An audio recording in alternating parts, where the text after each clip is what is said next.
Dave, morning. We just had Duncan Keith in here, and look, it's a long season, and you got to be a pro in terms of how you handle situations. And there were good moments for Keith and CC against Chicago. There was a couple tough moments, or sorry, against Boston. There were a couple tough moments in last night's game, but they were even keeled and they still played that game. And is that part of sort of the, an illustration of the growing maturation that, is sort of, that they can help bring to your team? Yeah, very much so. Like the game last night, if you sit and look at the game, we did enough things to win the game.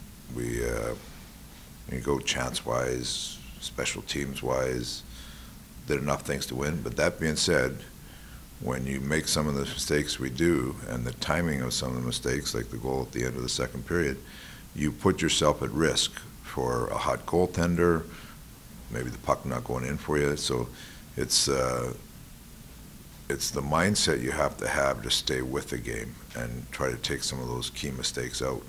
And they were an opportunistic team. They capitalized on their chances.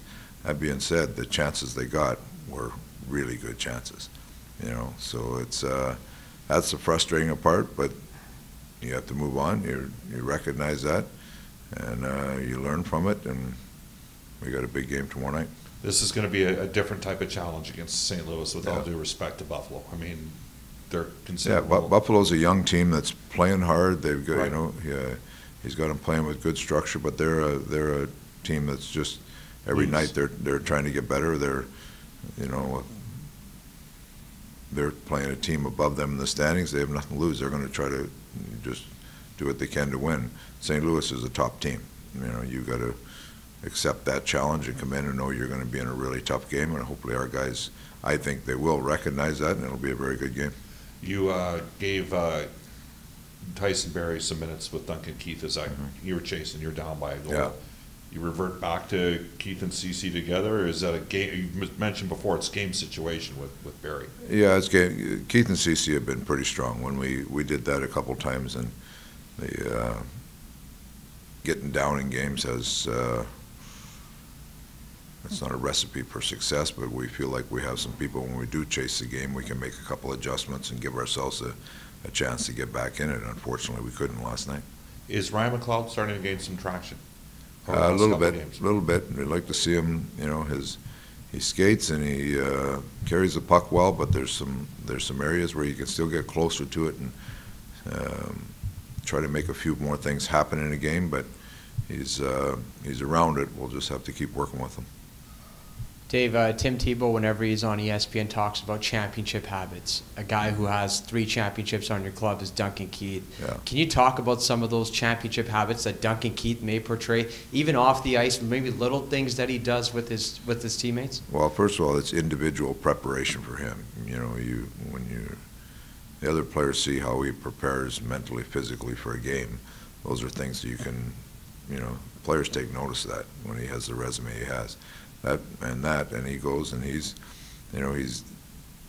off the ice, seems like a pretty quiet, laid back guy, but in the games he's intense. He wants things to go well. When they don't go well, he's passionate about it. So that's a good thing for our team. He recognizes, like last night is a game that we should have won. We come away with no points. That's an area where we have to make sure we're doing the right things to allow us to get points and not feel like the other team got lucky. You make your own breaks, and we didn't do that last night. Yeah, last night for sure, withstanding. But in terms of the pairing of Keith and CC, they almost exclusively played together for the majority of the season. How much have they grown since day one of training camp when you put them together? I think what happens, both of them are new players here, so they come in, they're both trying to figure out, the structure, how we want to play. When veteran players come in there, you always think that a veteran player is going to be a leader the day he steps in the door, and they have great resumes, but great leaders figure out what they're dealing with before they step into the leadership role. So they both, they come in, they both kind of got a lay of the land, and now they've got their game up and going. They're solid veteran players, but they're starting to get more and more comfortable, and you see that in their game. They understand their role on our team, how we want to play, and they've played very well. I mean, a couple of hiccups last night, but for the most part, they played very well for us.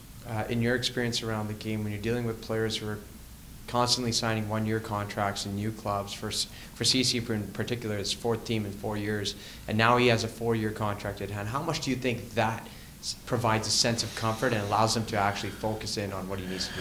I think every player is different. Every player's mentality is different, but there's some guys, like you say, that have maybe gone with the insecurity, and they get the security, and they feel like that they can really come in and gel and be a long-term solution for a team. So there is some benefit to that, and obviously CC is in the situation that that's the case, and he's come in, and like I say, as he's got more and more comfortable, he's played better and better. If I may, can I ask you to recall your first conversation with Duncan back in the offseason when you guys acquired him, and maybe what you guys maybe talked about that day?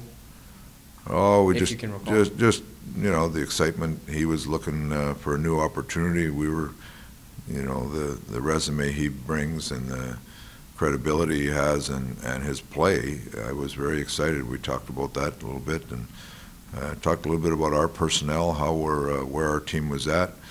Talked about an old coach that is a real good friend of mine that was his coach for a long time. So there was good conversation, and it's part of the process of getting to know each other. Dave, from the coach's point of view, how much does it help having guys, like you were saying, good pros that come in, especially off the ice and within the room? From the coach's point of view, how much does that help bringing in guys like that? Well,